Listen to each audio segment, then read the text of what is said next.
Sir నమస్తే, మీ పేరండి? నా పేరు అట్లూరి భాస్కరరావు అండి. సార్ ఏం చేస్తారు? నేను ఎలక్ట్రిసిటీ డిపార్ట్మెంట్లో చేసి రిటైర్ అయ్యానండి. సార్ ఏం చెప్తారు సార్ ఈ ప్రభుత్వం గురించి? అసలు మీ ఒపీనియన్ ఏంటి? అసలు గవర్నమెంట్ వచ్చిన కాడి నుంచి చాలా బంగారంలాగా ప్రమాణం చేస్తుంది. జగన్ ప్రభుత్వం అంతా నాశనం చేసి సర్వనాశనం చేసి ఒక రైతులు పొలాలు కూడా లాక్కునే ప్రయత్నం చేసింది. ఈ ప్రభుత్వం రావడం మూలంగా చాలా సంతోషంగా చంద్రబాబు నాయుడు గారి నాయకత్వంలో చాలా బాగా పనిచేస్తుంది ఈ ప్రభుత్వం.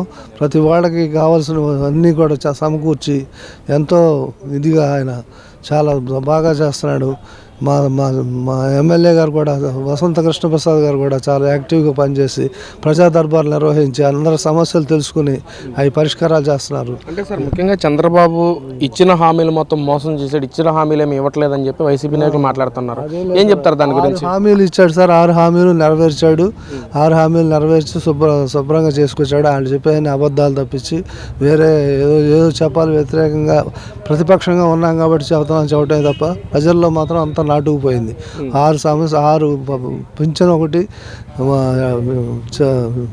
లేడీస్కి బస్సులో ప్రయాణం, మరి పింఛను, తర్వాత రైతులకి డబ్బులు ఇవ్వటం, వాళ్ళ పంటలు నష్టపోతే దానికి సంబంధించిన యాక్టివ్గా చేసుకోవటం, రోడ్లు పాడైపోతే రోడ్లన్నీ గుంటలన్నీ పూడ్చి పవన్ కళ్యాణ్ గారు కూడా చాలా యాక్టివ్గా పనిచేసి ఇద్దరు సమైక్యంగా పనిచేసి ప్రధానమంత్రి గారితో ఐక్యంగా ఉండి ఈ ఆంధ్రప్రదేశ్ సువర్ణ ఆంధ్రప్రదేశ్గా తీర్చిదిద్దాడని మాకు గట్టి నమ్మకం ఉంది.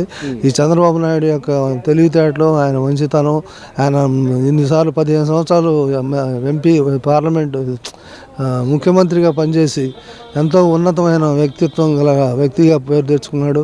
ఆయన మొన్న జైల్లో పెట్టినా కూడా అక్కడి నుంచి హైదరాబాద్ నుంచి అందరూ టెక్కీలు అందరూ వస్తే వాడు కేటీఆర్ గారు అడ్డుకొని వెళ్ళటానికి ఇల్లేదు, దాంట్లోకి వెళ్ళటానికి ఇల్లేదు అంటే కూడా బస్సుల్లో బయలుదేరి వచ్చి చాలా చేశారు. విదేశాల్లో కూడా చాలా ఘనంగా అతనికి సన్మానం చేసి ఇది చేశారు. 53 రోజులు ఆయన్ని పెట్టడం అంటే మాటలు కాదు. ఆ విధంగా చేసి ఇంత మట్టుకు మరి అదే కక్ష తీర్చుకోవాలనుకుంటే నిమిషాల్లో పెట్టవచ్చు చంద్రబాబు నాయుడు. కానీ జగన్ ఇంత మట్టుకు ముట్టుకోవాలా. మరి వాళ్ళ తర్వాత చేసిన అన్యాయాలు, అక్రమాలు చేసిన ఐపీఎస్ ఆఫీసర్లు, ఐఏఎస్ ఆఫీసర్లని నిర్దాక్షిణ్యంగా కోర్టులకు లాగి జైల్లో పడేసి తుక్కుగా చేసి పిన్నెల్లి రామకృష్ణారెడ్డి సోదరులు చేసిన పనులకి వాళ్ళ బయలు కూడా రద్దు చేసి వాడిని నెల్లూరు జైలుకి పంపించారు. ఈ ఊళ్ళో జోగి రమేష్ అనే వ్యక్తి ఉన్నాడు. ఆ చేసిన పని కాన్వాయ్ మీద దాడి చేసి, చంద్రబాబు కాన్వాయ్ మీద దాడి చేసి, తర్వాత ఇంటి మీద దాడి చేసి మంత్రి పదవి ఇచ్చి వాడు విర్రవీగి ఇక్కడ మద్యం ప్రయత్నం చేసి వాడు ఇప్పుడు జైల్లో చేసి నెల్లూరు జైల్లో పడి ఉన్నాడు. అంటే సార్ ముఖ్యంగా చంద్రబాబు ప్రభుత్వం వైసీపీ నాయకులు టార్గెట్ చేసి కక్ష సాధింపుగానే వాళ్ళ మీద కేసులు పెట్టారని చెప్పి అంటా ఉన్నారు. కాదండి, వాడి మీద ఎప్పుడైతే వీళ్ళంత దుర్మార్గంగా ప్రవర్తించారో వాళ్ళని సరైన న్యాయం చేస్తున్నాడు. తన మీద ప్రజావేదిక దర్బార్ని పగలగొట్టాడు. అయినా కూడా తన మీద యాక్షన్ తీసుకోవాలా.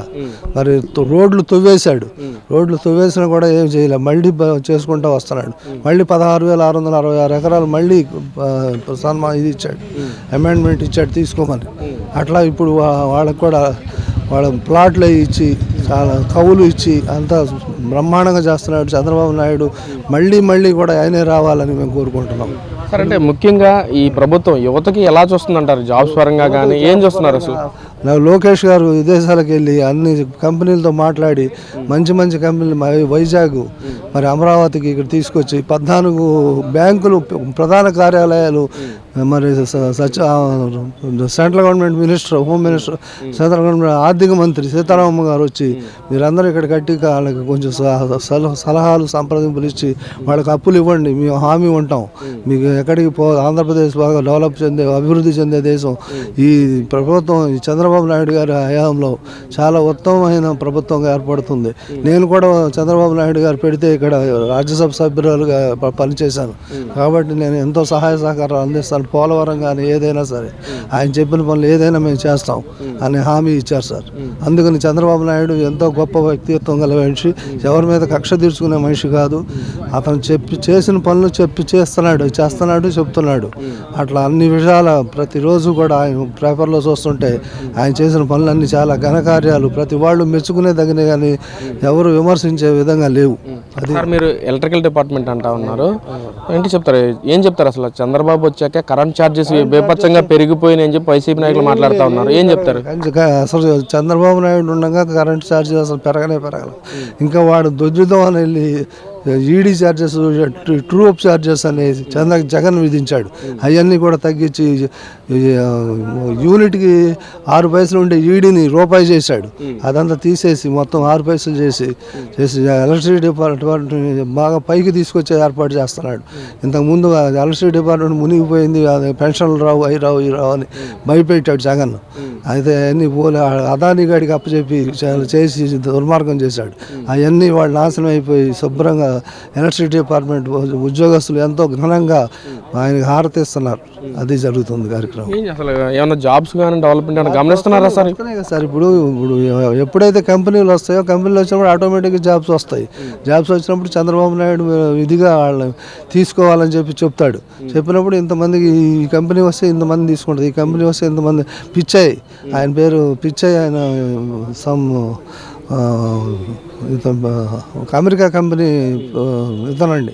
అతను కూడా వచ్చి వైజాగ్ వచ్చి దాన్ని మెయిన్ ఆఫీస్ అక్కడ పెడదామని చూస్తున్నాడు.